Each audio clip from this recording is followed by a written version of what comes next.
So last Friday, the Supreme Court ruled that the constitutional rights of a 5-year-old girl were not breached in 2018 when she was denied access to the Kensington Primary School in Portmore because of her locked hair. We've got the University of the West Indies Director of the Institute of Caribbean Studies, Dr. Sonjah Stanley Niaah, and attorney at law Isat Buchanan, who are here this morning. Isat also the attorney for the parents, to talk a little bit more about this. Good morning to you both. It's good to have you on Smile this morning.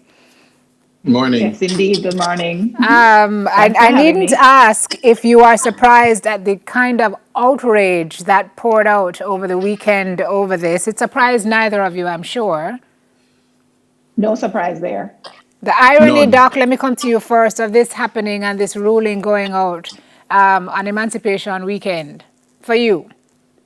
I mean, we could not have choreographed that any better. Not only that, this ruling comes at a time when there is heightened appreciation for the ways in which Black life has been suppressed in so many ways, following from the legacy of slavery, colonialism, and various forms of oppression out of imperialism and neo-imperialisms that we are faced with.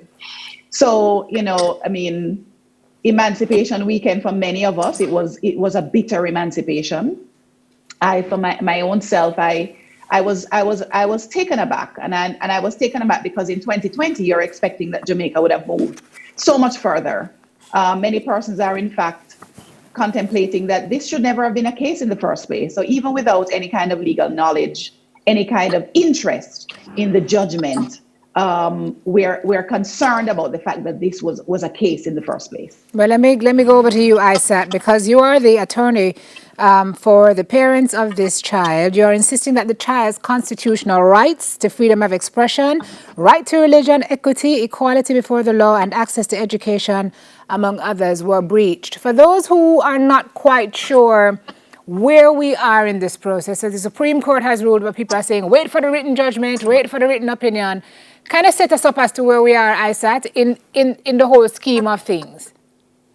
Well, in the scheme of things, the full court has made its decision that none of the rights of the minor child was breached. And so what flows from that is there is a rule from the school that says that students can't enter the school with dreadlocks for hygiene purposes because in their experience, there is lice and jonjo and hair like that brings that. So that's the reason they have the rule. So the decision that the child's right was not breached, it simply means that the constitutional rights of the child was not violated by the school. The purpose of the reasoning is that the court could very well find many different reasons why in this particular situation the child's right was not breached. Okay. But following the reasons, certainly, given the evidence and the facts in this case, it is open to the family to take the matter elsewhere, which is the next step to the Court of Appeal. Which would be the court of which you plan to do, right? Because the written judgment will be given at a later date, but you've already indicated that you intend to appeal the court's ruling. Those are my instructions, and given what my knowledge of the case and what was put before the court, in any form, any manner, it is a constitutional claim, not a regular claim.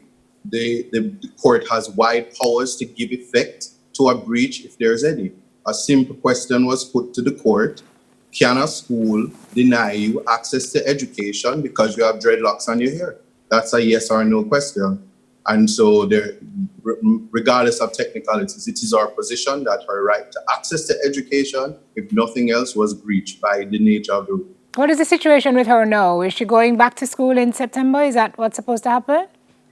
Well, the family certainly has instructed me to write to the school. That has been done, and we will certainly await the response of the school to see what, if anything, will change.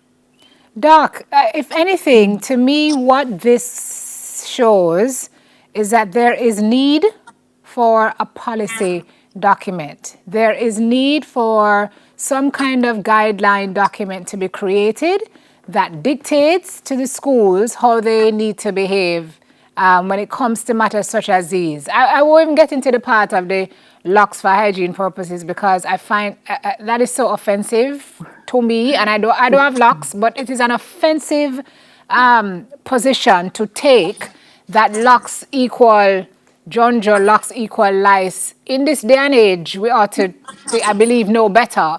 But you may comment on that. But obviously, we need some kind of policy document that is guiding the schools here.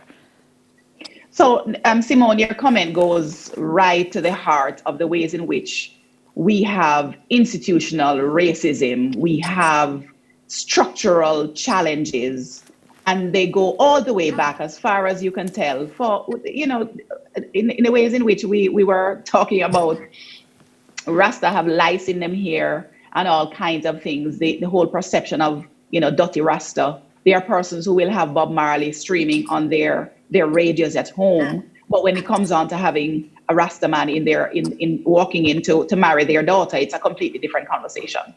And I think that the structure, the system is really what we want to change. That the timing of this ruling is really for us to reflect. And I'm really calling on the Prime Minister not just to make a statement in the way that he has, and I'm really pleased about that, and not to politicize and sensationalize the issue at all. Because at the heart of it, the Prime Minister must intervene so that we can get before cases and verdicts such as these, such that there is a step to have the Education Act reviewed. But even beyond that, a committee of sorts to assess the rules at various schools that are discriminatory. Some of them are, the sites that perpetuate these kinds of discriminatory rules. We need a monitoring system for educational institutions that are in breach of guidelines. And these things are crucial, Simone, that we must take the bull by the horn. I can't forget Erna Broadbell's statements about the fact that the task of emancipation is yet incomplete. We are an independent country, but the Queen of England has more protection in the Constitution, the Jamaican Constitution, than ordinary Jamaican citizens. And I say that without any apology. And we must look at ourselves as an independent nation. Isat, what are the next steps for you? What kind of time frame are you looking at in getting those next steps completed? School is upon us. What now?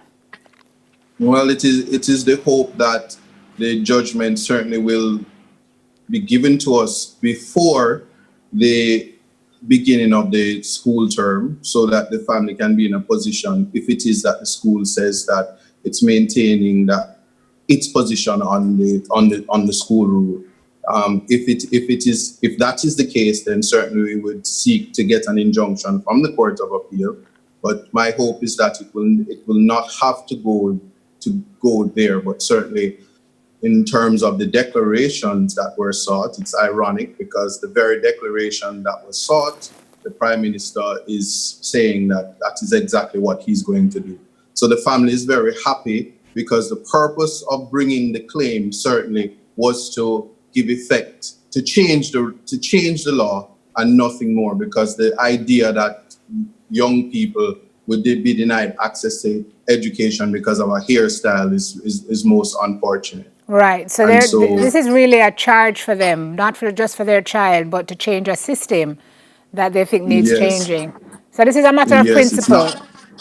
It's a matter of principle, it's a matter of rights, giving effects to our constitutional rights, the interpretation of them, hoping that the vanguards and the guardians of the Constitution will do just that, so that the ordinary man won't need a lawyer, but simply and respectful, I'll say this, if he finds any piece of paper and writes it and says, my constitutional rights is violated, help me please, court.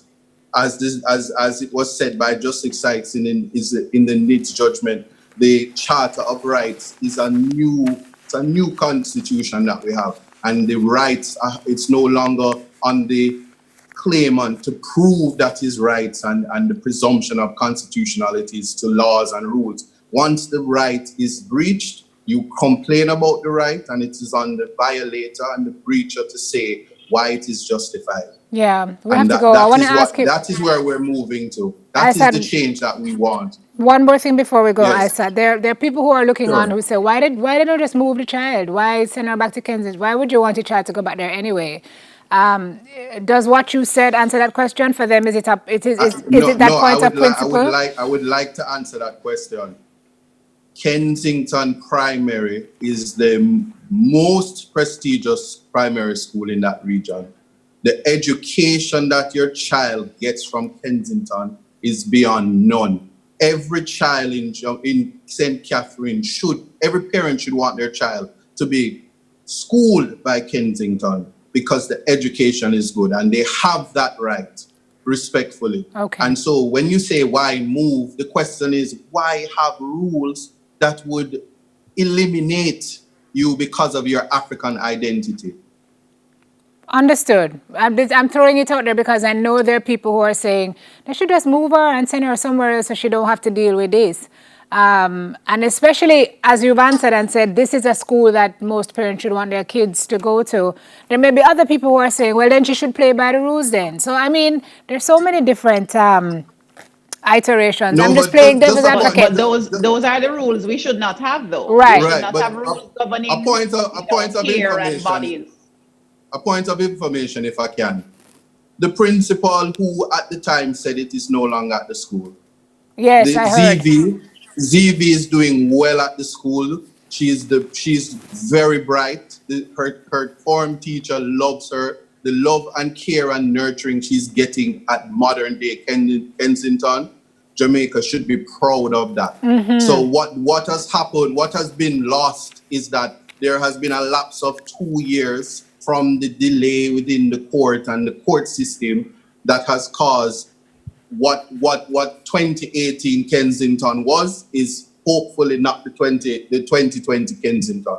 And Gotcha. I must say, and the parents want me to make that clear. They love the school. The daughter loves the school. In fact, her question was, Mommy, does it mean I have to now cut my hair? Because I love that school and I want to stay there. And the parents are those are the adamant questions we need to answer. Yeah, parents are adamant they will not do that, and that is No. fantastic news. We hear you. It's boy that we're talking about this in 2020 and talking about Kensington 2018 and Kensington. It's I don't know. Unbelievable. It is unbelievable. But I thank you both for weighing in this morning. That's where I am at. That Yes, this Doc. should never have been a conversation In the first 2020. place. Yeah. Thank you both. Appreciate you weighing in this morning. We're following this Thanks for having keenly me. as a nation because we want to see where this goes. UWI's Director of the Institute of Caribbean Studies, Dr. Sonjah Stanley Niaah, and Attorney at Law, Isat Buchanan. We have more on Smile Jamaica after this.